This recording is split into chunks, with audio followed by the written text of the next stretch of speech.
Good morning students. आज के इस लेक्चर में हम करेंगे canonical sum of product oblique standard sum of product SOP, that is SOP. तो एसओपी क्या होता है ये भी, और कैनोनिकल एसओपी क्या होता है, स्टैंडर्ड एसओपी क्या होता है, ये सब हम आज के इस लेक्चर में डिस्कस करेंगे। Welcome to 1 bit extra computer classes. तो सबसे पहले देखते हैं एसओपी। इस लेक्चर में हम करेंगे एसओपी, नेक्स्ट लेक्चर में करेंगे पीओएस। तो SOP is sum of product. तो स्टूडेंट्स, डिजिटल इलेक्ट्रॉनिक्स के अंदर बहुत ही बेसिक टर्म होती है, that is sum of product and product of sum. तो sum of product is, sum कर रहे हैं अगर हम प्रोडक्ट टर्म्स का, लाइक जैसे ये है एक प्रोडक्ट टर्म और ये है दूसरी प्रोडक्ट टर्म, यहाँ है प्रोडक्ट्स और इसका क्या है हमने सम। तो ये एक प्रोडक्ट टर्म, ये दूसरी प्रोडक्ट टर्म और इसका कर दिया हमने sum, that is called as sum of product. Okay students, अब SOP that need not contain all variables of function, but in canonical form or in standard SOP form each product term contains all variables either in complemented or in non complemented form। तो SOP के अंदर आपके function के सारे variables का होना जरूरी नहीं है। जैसे ये एक फंक्शन है और इसके अंदर 3 वेरिएबल्स हैं x y z, तो इस प्रोडक्ट के टर्म के अंदर z मिसिंग है, इसमें सारे वेरिएबल्स हैं। तो हर एक प्रोडक्ट टर्म के अंदर सारे वेरिएबल्स होने चाहिए एक कैनोनिकल एसओपी के लिए। कैनोनिकल या फिर स्टैंडर्ड एसओपी क्या कहती है कि आपके जो फंक्शन है उसके जितनी भी प्रोडक्ट टर्म है उनके अंदर सारे के सारे वेरिएबल्स होने चाहिए, या तो कॉम्प्लीमेंटेड फॉर्म में या फिर नॉन कॉम्प्लीमेंटेड फॉर्म में, किसी भी फॉर्म में हो सकती हैं, ठीक है। लेकिन एसओपी के लिए ये जरूरी नहीं है। यहाँ पे जेड मिसिंग है लेकिन ये एसओपी तो है, ये वाली एक्सप्रेशन एसओपी तो है बट ये कैनोनिकल एसओपी नहीं है ये वाली, ठीक है। तो canonical SOP is this one, जिसके अंदर सारे जो है वेरिएबल्स होते हैं एक फंक्शन के, ठीक है। तो अगर कोई भी टर्म कैनोनिकल में नहीं है तो उसको कैनोनिकल में हमें कन्वर्ट करना होता है। तो जैसे एसओपी, जैसे एक टर्म है x बार y बार प्लस एक्स जेड, तो ये क्या है, ये एसओपी तो है, यहाँ पे z मिसिंग है और यहाँ पे y मिसिंग है, ये एसओपी तो है बट ये कैनोनिकल या हम कहें स्टैंडर्ड एसओपी नहीं है, ठीक है। तो ये होता है स्टैंडर्ड एसओपी, ये वाली टर्म स्टैंडर्ड एसओपी नहीं है, ठीक है। तो अब हम जो है देखेंगे next point, These product terms are called as mean terms। In product terms को हम कहते हैं mean terms। अब जो सपोज हमें एक फंक्शन गिवन है, ये हमें फंक्शन गिवन है और इसके अंदर हमारी ये आउटपुट हमें दी हुई है। तो एसओपी फॉर्म जो होता है that is used when output is 1। SOP हमेशा तब यूज होता है जब आउटपुट 1 होती है, ठीक है। तो यहाँ आउटपुट 1 है, यहाँ भी आउटपुट 1 है और यहाँ भी आउटपुट 1 है। तो जहाँ जहाँ आउटपुट 1 है उसके कॉरस्पॉन्डिंग टर्म्स को हम यहाँ पे लेंगे, जैसे इस टर्म को एंड देन इस टर्म को। और 1 के लिए हम यूज करेंगे x और 0 के लिए हम यूज करेंगे x बार। तो एसओपी हमेशा वहाँ यूज होगी जहाँ 1 होगा, तो 1 के कॉरस्पॉन्डिंग टर्म्स हमने उठाने हैं।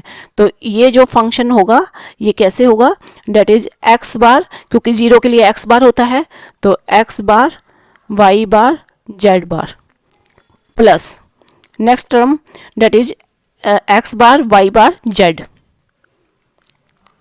सिर्फ 1 के कॉरस्पॉन्डिंग ही हम उठाएंगे, x y बार z बार।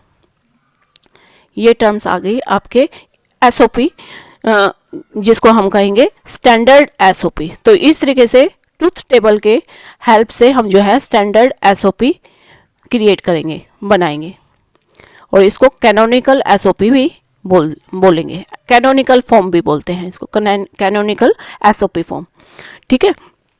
तो ये कैनोनिकल एसओपी होती है और इसको जो है डिसजंक्टिव नॉर्मल फॉर्म भी कहा जाता है। डिसजंक्टिव नॉर्मल फॉर्म, इसका मतलब है कि डिसजंक्टिव होता है और टर्म्स, तो इसके अंदर हम और टर्म्स को यूज़ कर रहे हैं, और मीन्स प्लस को यूज़ कर रहे हैं, तो इसको कहते हैं डिसजंक्टिव नॉर्मल फॉर्म। ठीक है, तो ये जो टर्म्स आती हैं इनको कहते हैं मीन टर्म्स। यहाँ पे हर एक प्रोडक्ट टर्म्स को हम कहेंगे मीन टर्म्स, ये मीन टर्म्स होती हैं। तो ये M0 से हम स्टार्ट करेंगे, M1, M2, M3, M4, M5, M6 और M7। तो स्मॉल m में हम इसको डिनोट करते हैं। तो अगर हम इसके डेसिमल फॉर्म देखें तो वो डेसिमल फॉर्म भी यही होती है, 0, 1, 2, 3, 4, 5, 6, 7, ये डेसिमल फॉर्म होती है। तो इस तरीके से हम जो है लिखते हैं। तो अब जो हमारा फंक्शन है इसको हम लिख सकते हैं like this, summation of M0 और कोमा M1, जहाँ जहाँ हमारा 1 है वहाँ वहाँ हम इसे लेंगे, और M4। तो ये इस तरीके से भी डिनोट कर सकते हैं, और इसको इस तरीके से भी डिनोट करते हैं, 0, 1, 4। ठीक है, ऐसे भी डिनोट कर सकते हैं। या फिर हम इसको डिनोट कर सकते हैं M0 plus M1 plus M4। These all are the way of denoting. ये सारे तरीक़ों से हम डिनोट कर सकते हैं इस फंक्शन को। ओके स्टूडेंट्स, तो जो मेन बात है पूरे के पूरे इस लेक्चर की, दैट इज़ कि जो कैनोनिकल फॉर्म होती है उसके अंदर सारे के सारे वेरिएबल्स होने चाहिए, और अगर कहीं वेरिएबल्स नहीं है तो हम उसको जो है कैनोनिकल बनाएंगे। ठीक है, कैनोनिकल एसओपी के लिए सारे जो है वेरिएबल्स होना बहुत ज़रूरी है। This one is most important thing about SOP.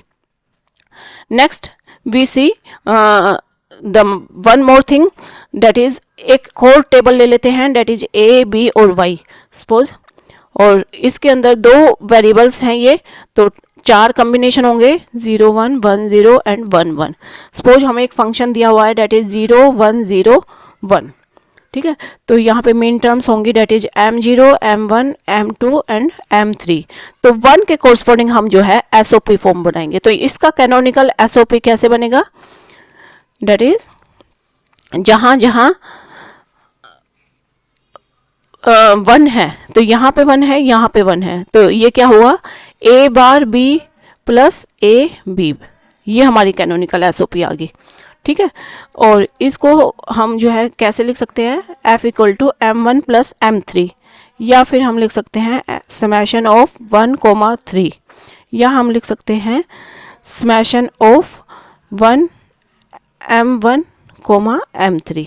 ठीक है, तो ये है नेक्स्ट एग्जांपल।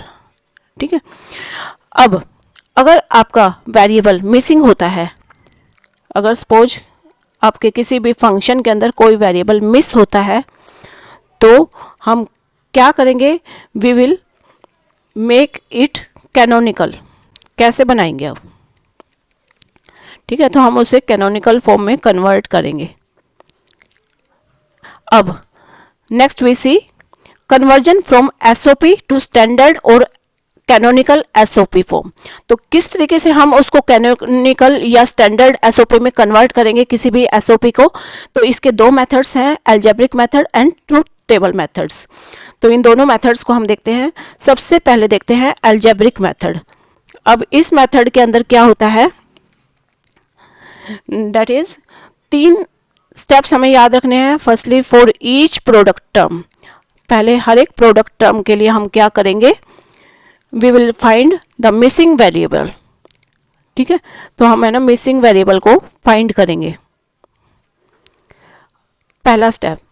फिर हम जो है यूज करेंगे as x plus x bar equal to 1।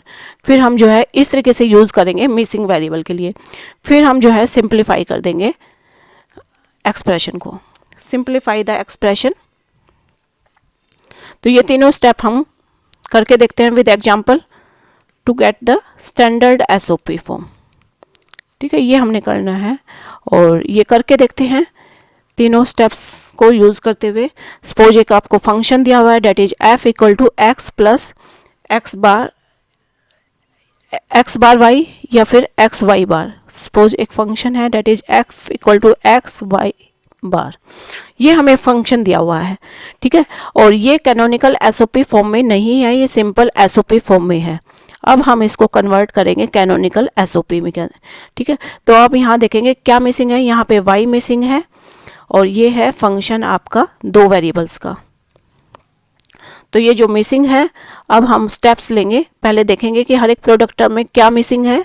तो यहाँ हमने देखा y मिसिंग है, फिर हम जो है इस टर्म को यूज़ करेंगे। तो जो भी मिसिंग है ना, फॉर मिसिंग वेरिएबल, जो भी हमारा मिसिंग वेरिएबल है उसके लिए हम लिखेंगे लाइक जैसे y मिसिंग है तो y प्लस वाई बार ऐसे लिख देंगे। क्योंकि अगर हम इसको x इंटू 1 करें प्लस एक्स वाई बार करें तो कोई फ़र्क नहीं पड़ेगा। तो 1 की जगह हमने लिख दिया y प्लस वाई बार। जो भी मिसिंग है उसको आप इस तरीके से लिखेंगे कॉम्प्लीमेंटेड फॉर्म में, पहले सिंपल फिर कॉम्प्लीमेंटेड फॉर्म में, ठीक है। फिर आप ये जो है इस तरीके से लिख देंगे।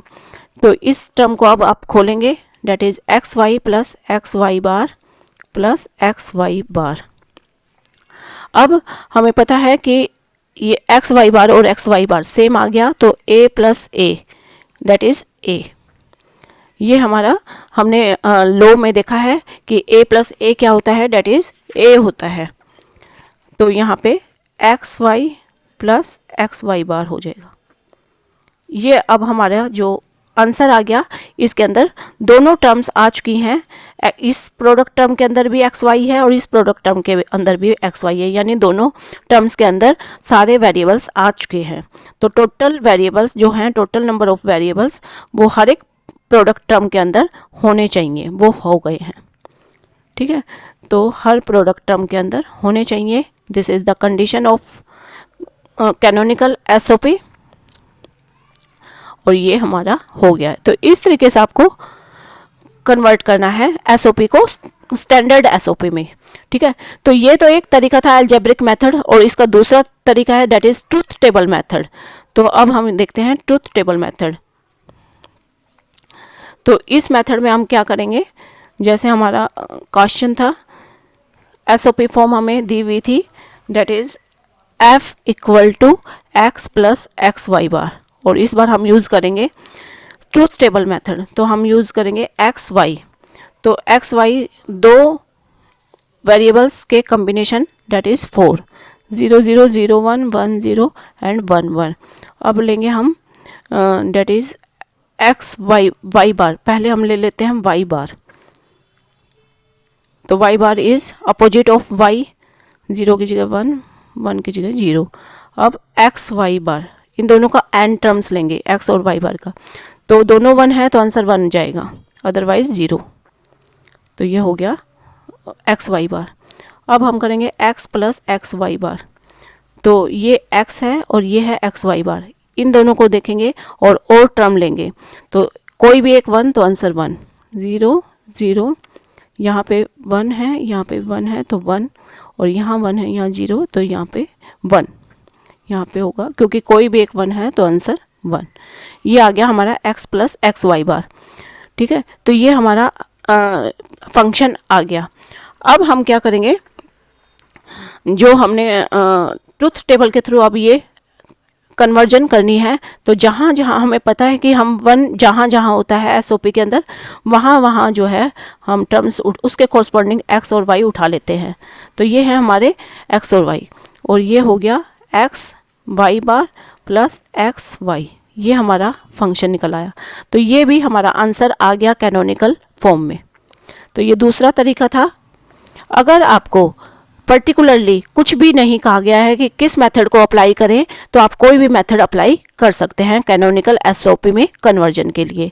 ओके स्टूडेंट्स, और इसको हम जो है इस तरीके से भी लिख सकते हैं, f equal to m1 plus m3, क्योंकि अगर हम इनकी टर्म्स बनाएं m0 m1 m2 and m3, तो m2 प्लस m3, ठीक है। और इसको ऐसे भी लिख सकते हैं, summation of m2 coma m3, या ऐसे भी लिख सकते हैं summation of 2 comma 3। Okay students, these all are the way of denoting function. Okay students, this is all about SOP and canonical SOP। Students, ये लेक्चर्स आपको इजी लग रहे हैं, बहुत अच्छे से समझ आ रहे हैं। डिजिटल इलेक्ट्रॉनिक्स के हर टॉपिक को इजी वे में समझने के लिए हमारे साथ जुड़ जाएं इस चैनल को सब्सक्राइब करके, और अच्छी लगी है तो इसे लाइक शेयर जरूर कर दें। Thank you, bye bye, have a nice day.